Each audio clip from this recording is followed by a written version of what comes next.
So it happened. Yet another disappointing season.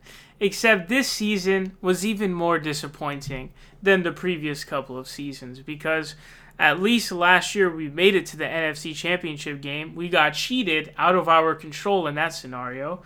And then the year prior to that, we made it to the divisional round. And you got to keep in mind, that was kind of the first playoff run in this stretch of runs that we were having. So it was kind of the first year. It was like, oh, okay, we'll come back next year. But now it's the third year, and you're talking about Breeze's time is running out, and you keep fucking losing. But losing in the wild card round, dude, you're 13-3, which if we had beat the 49ers, we could have had a bye, avoided this whole thing, would have been the 1 seed. Or would have been the 1 or the 2. I want to say it would be the 1, but I'm not sure.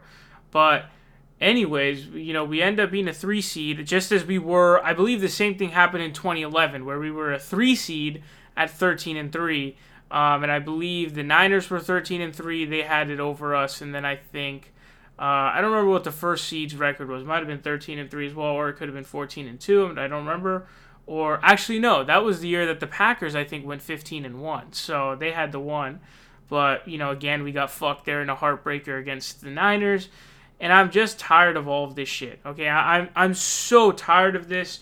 I'm really not very excited for the following year just because there have been so many disappointments, and I'm really, really tired of it. So now you're talking about in 2011, we have the heartbreaker loss in the final seconds against the 49ers. We were so close, and I personally believe had we defeated the 49ers in that game, I believe we would go on to win the Super Bowl. I think we take down the Giants, and then we take down the Patriots. I genuinely believe that wholeheartedly.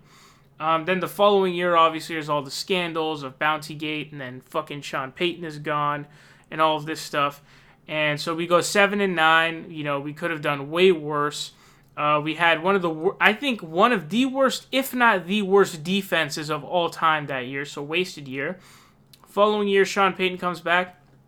We have an alright year, but again, we fucking blew it, man. We've blown it so many fucking times, especially with seeding.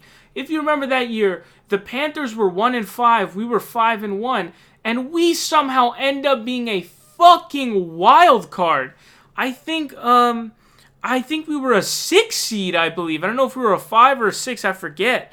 But I believe the Niners ended up 12-4, so they had to have been a 5, and we must have been a 6. So it's like, shit. What the fuck, man? We totally blew it. The Panthers went 12-4. We went 11-5. We couldn't win a road game to save our lives. We lost to the fucking Jets. Then we lost to the Panthers in Carolina. We couldn't win a road game to save our lives, okay? Now it seems like we always lose at home and we win on the road. Super weird. But we could have had a bye and a home game. Instead, we travel to Philadelphia. We barely pulled that game out, just barely. And then we were competitive, kind of, against the Seahawks. You remember Marcus Colston fucking up the lateral play. Oh, man, Marcus, why did you do that, man? Why? It still hurts to this day. Oh, so painful. And then 3 straight years of 7-9. Horrifying torture. So torturous, okay? So torturous 7-9 seasons. The very definition of mediocrity. And to make matters even worse, that first 7-9 year, we could have made the playoffs if we had just beat Atlanta. That's all we had to do is beat Atlanta at the end of the season. We failed, then it comes down to Atlanta and Carolina. Carolina beats Atlanta, and I believe we would have gone on to play the Cardinals, who had just lost. I believe they had lost Carson Palmer, and I think they had also lost their second string, and so they were on their third string. They weren't even on their second string. I forget the second string guy's name. Fuck. His name escapes me right now. But Carson Palmer was gone. So we would have probably won that one too. Probably would have lost to the Seahawks, but I don't give a fuck. If you make it to the playoffs, that's cool. But we missed the playoffs that year. Then we have 2 abysmal seasons, wasting Drew Brees' career in his prime. Then comes the Minnesota, miracle bullshit, okay?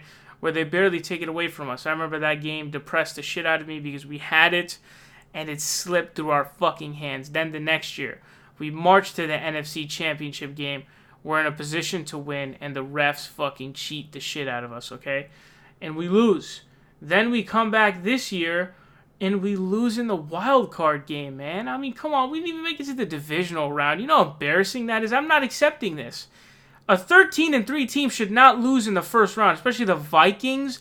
The fucking Vikings, if you look at their schedule, I don't think that they beat a single 500 team all year long. So there's no excuse on the Saints' part. We beat multiple good teams, and we should have beat the Niners as well. So there's no excuse, dude. We proved it all year long that we should be able to fucking do this. But Drew chokes, man. And I love Drew to death. But he chokes. And I've seen him choke so many times, throwing picks that changed the entire game. And that was a scenario where he fumbles the ball in a very odd fashion. It was really weird. That fumble really fucked us over. And I knew as soon as I heard in overtime that they were getting the ball first, I immediately knew it was over. You know, I still had a pinch of hope left, but trust me, I knew it was over. I knew our defense wasn't going to hold up. I've seen that shit happen so many times to us, Saints. And honestly, even if we got the ball, we've choked so many times in overtime with the ball. If you remember back in 2014 against the 49ers, we choked. There was that back fumble by Ahmad Brooks, caused by Ahmad Brooks.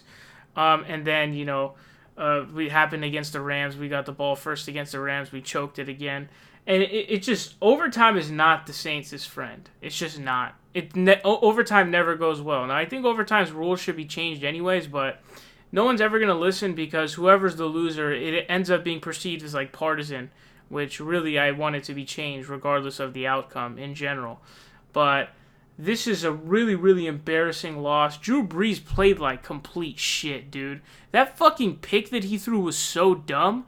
I don't even know what he was thinking. Like, dude, he's double covered. You don't throw into double coverage. Are you insane? You don't throw into double coverage. You know how risky that shit is, dude? And honestly, the Vikings could have sealed it. I forget the dude's name, but you remember how he had the ball up in the air on a deep-ass throw, and luckily, thank God, he fucking dropped that shit. Absolutely killer. But if we look at... okay, don't know why that did that. But if we look at this, like, are you kidding me? 208 yards for 1 touchdown and 1 interception. Now, that's a pretty high completion percentage. But, man, like, come on, dude. Are you serious? What a pedestrian game from Drew, man. Come on, dude. Drew, the stat lines you normally see 350 or 400 for 4 touchdowns and 1 pick. Instead, we got 208, 1 touchdown, 1 interception. Like, dude, are you fucking kidding me? The guy who was carrying us was Taysom Hill, dude. Without Taysom Hill, I mean, we were done for. Taysom Hill really brought the energy to this game, and it just kills me, man. It fucking kills me. And I'm tired of this bullshit. I don't have any hope for the following year. Maybe I'm just mad right now. But we should have won this game. We were getting fucking demolished by Dalvin Cook. We kept turning the ball over. We couldn't capitalize on jack shit. Will motherfucking Lutz choked the field goal. Why, Will? Why? We needed you to make that field goal, bro. Please. Why? We're down 13-10. We're about to tie it. And you miss. I forgot how far it was, but I think it was, I want to say it was less than 40 yards, but honestly, that could be wrong. But, oh, man, it still hurts. Oh, it hurts so much. It just hurts so bad. Like, at least make it to the divisional round, dude. Losing in the fucking wild card round? Are you shitting me, dude? Oh, and then that deep-ass ball that they caught in overtime, and then, oh my God, dude. And don't complain about the OPI, dude. Honestly, that wasn't even, like, yeah, maybe. I feel like if it was the Saints doing that, they probably would have called that shit because the NFL is some dirty-ass little pieces of shits. But I'm okay with the no call. It's all right, especially because, you know, the defender was real handsy on him, too, so it's kind of just like a fireback type of thing.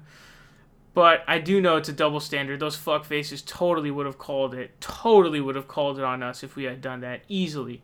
I want to go back and look at Jimmy Graham's OPI against the Niners in 2014. See how that compares. But Saints, extremely disappointed. Drew Brees choked hardcore. This loss solely stands on the hands of Drew Brees. He failed us big time, as he has failed us many of times in many games. Regular season and postseason games. But there are a lot of regular season games where he'll throw a pick and then the game is over. I've seen him do it against the Falcons. I've seen him do it against the Lions. And I'm honestly, quite frankly, just super, super tired of it, man.